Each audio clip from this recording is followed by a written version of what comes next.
Good evening and welcome to this Budget Town Hall. We're happy you can join us. It is an opportunity for us to go over the budget process that the city will be using and mostly to hear from the community about any concerns or priorities they'd like us to include in the budget for fiscal year 27, which is the fiscal year that begins July 1st of 2026.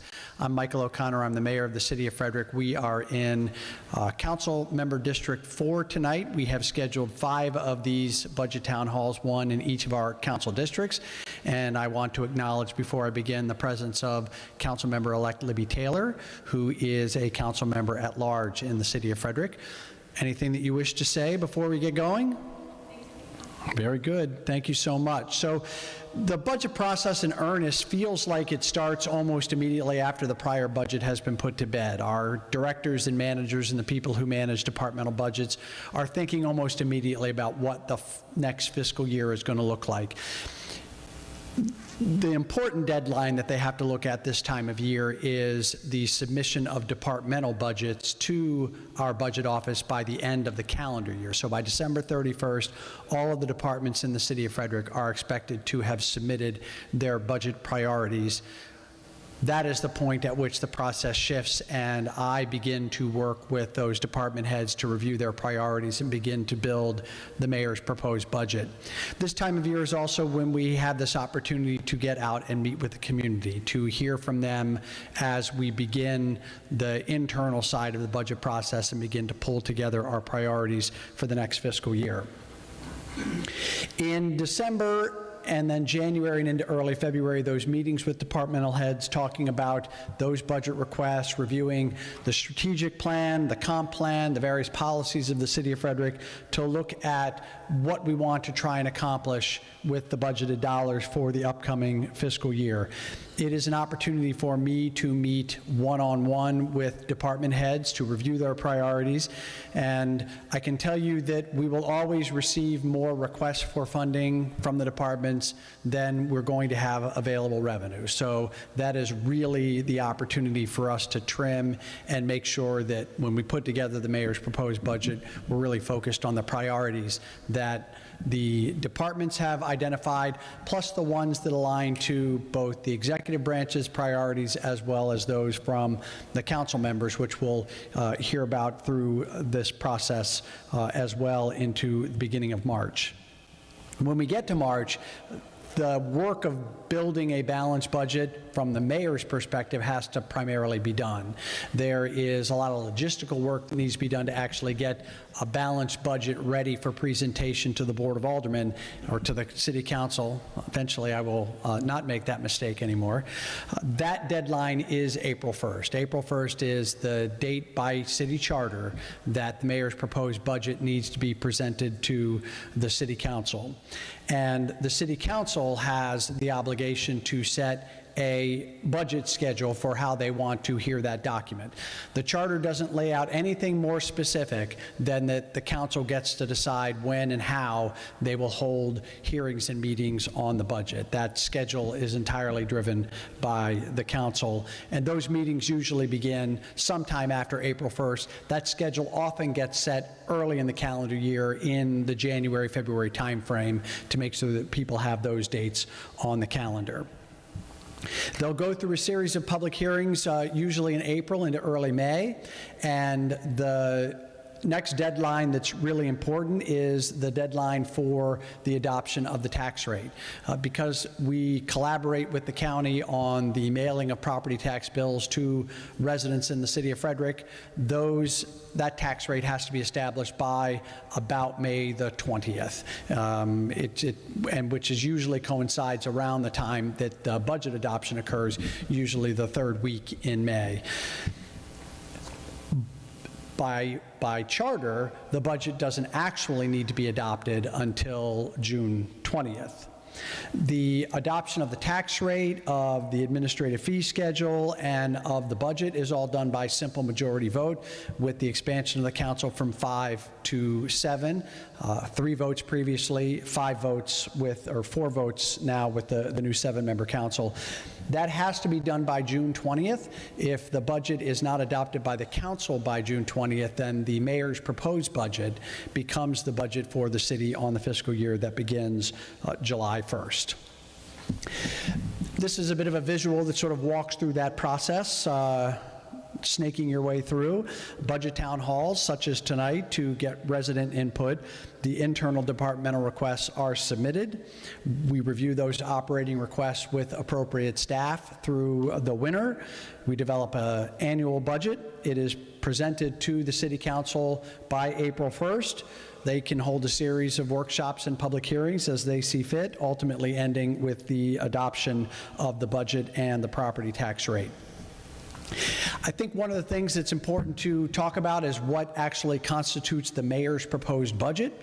So up until May 14th, and again, this is outlined in the city's charter, the mayor has the ability to make adjustments to the mayor's proposed budget. So I can present a budget, or will present a budget on April 1st, but from April 1st through May 14th, the mayor has the opportunity to make any changes to that budget.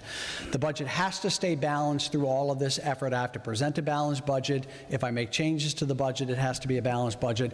What I'll say about what a balanced budget is that it is the best educated projection we can make about what we think revenues for the city are going to look like in the upcoming fiscal year and how we think we're going to spend those dollars.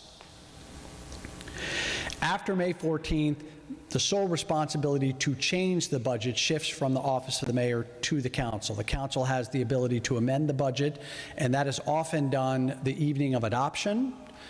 Through a series of amendments, again, making sure that the budget stays balanced throughout that entire process. We want to make sure that this process is as open and transparent. It's only been a couple of years that we've been doing these kind of budget town halls at the beginning of the process to kick off in earnest the budgeting for the city of Frederick. So doing these town halls are critically important. There is a budget feedback form that's available on the city's website, the hearings that I've mentioned that will be set by the council, and of course one of the big changes with the shift from a 5-person board of aldermen all elected at large to the new council structure with 5 district council members is knowing who your council member is for your district and reaching out to them directly if there are questions or budget priorities or things that you want to make sure that your council member is aware of as we work through the process. This last slide is really to give a broad overview of how a budget dollar gets spent in the city of Frederick. So for the current fiscal year, we are operating with a $151 million general fund operating budget. The largest portion of that operating budget goes into the public safety line item, which is in the city of Frederick, the police department. You'll also see the dollar broken down into other categories of general government, planning, engineering permits and inspections, the public works operations, parks and recreation, economic development, housing and human services, the all encompassing other, things not easily classified by those other categories, debt service, and the rainy day fund. We are required by the financial policies of the city of Frederick to set aside about 12%, between 11 and 12% of the general fund expenditures into a rainy day fund. There are specific provisions for how that rainy day fund can be tapped into. I think it's important to say that through pretty catastrophic flooding in the spring of 2018, even when we've had giant winter storms like we've had over the last 15 years from time to time. The pandemic, we have not had to dip into the rainy day fund in order to keep budgeted operations in the city of Frederick going. So when we talk about that as being an emergency fund, those are examples of some pretty catastrophic things that have occurred in the city over the last decade. We have not had to touch this money. And so while it's a rainy day fund, it really is reserved for, frankly, a crisis that I'm not even sure I want to anticipate at this point, because we've not used it for any of those.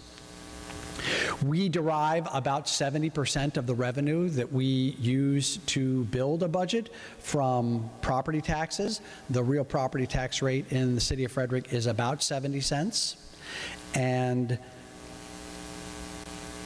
we get about 14% of that operating revenue from funds that are other than taxes. So we have property taxes are the lion's share. There's income taxes on top of that as well. It is one of the challenging aspects of budgeting in the city of Frederick because so much of our revenue is dependent on property values and property taxes to maintain services. As an aside, I will tell you, we're very interested in the city of Frederick in trying to figure out how we can work with our partners at the state to look at municipal property taxes in general across the state of Maryland, and hopefully have conversations about how we can create a little bit more flexibility in the process. We know, particularly with conversations about affordability, that when you bring property taxes into the equation of already escalating assessments in the city of Frederick, is just one more pressure point on our property owners. So how we can diversify our tax base, we think, is potentially really important in one way of addressing affordability broadly in the city of Frederick. That is the big picture overview of the city's budget and the budget process. The meeting this evening is really to hear from anyone in the public that wishes to share with us any perspectives on what we should look at in terms of budget priorities for the upcoming fiscal year. So we have a microphone set up over here. Please identify yourself for the record and share your comments. Good evening. My name is Stanley Cannon. I've worked for Frederick County for many years. I've been retired for the last 6. I've been a resident in Frederick City since 1975. That's 50 years. I've seen a lot of stuff. I got a 3-pronged thing I'm working on here. Is there a pavement management program which includes crack filling, patching, or overlay? Yes. I don't see much crack fill. There's a lot of cracks. How many more miles of road have we gained in the city? I recall when this was a farm. I grew up on the farm that was here. Now we're in the city. So here we are. But how many more miles of pavement have you got in your inventory now?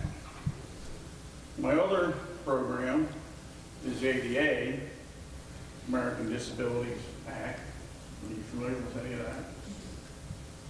Okay, like sidewalks, stuff like that.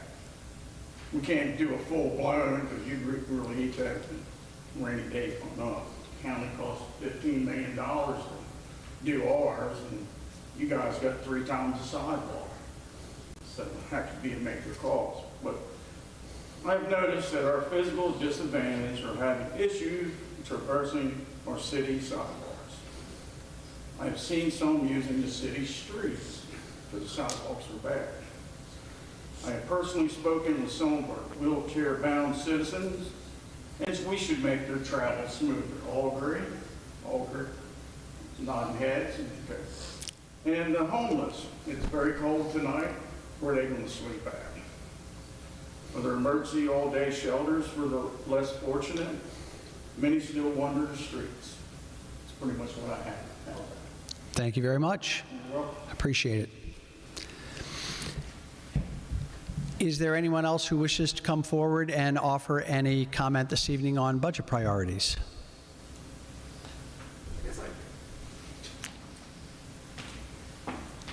Pretty easy, so it won't be complicated. So it's technically not this report, but it's overlapping a little bit. Oh yeah, sorry, my name is Favorite Char. The intersection right after Rent Quarter, where I think it's Monroe, and now it's like a stop. It's where Monocacy basically ends. And it's a Monocacy, and it's Monroe and Hughes. It's a stop. And with all the new neighborhoods now, it gets jammed up, and it's like a huge traffic thing now. Has the city thought about maybe doing like a traffic circle there? So there is a traffic improvement plan for that intersection. I don't want to tell you tonight what it is because I'm not certain, but I know that the developer is required to do improvements to that intersection and that there is a plan that is working its way through the city's approval and review process. Oh, that was it. Yes. Thank you very much. Any other comments this evening? Well, thank you all very much. We certainly appreciate you being here and being a part of the budget process. We have 2 more of these scheduled, one tomorrow evening at the Annex in downtown Frederick, and then the 5th one, that is District 3, and then the 5th one is happening in District 5. And does anybody know that location off the top of their head? At Hood College. We'll be doing that on the campus at Hood College. So thank you all very much for being here this evening. Stay warm. Thank you.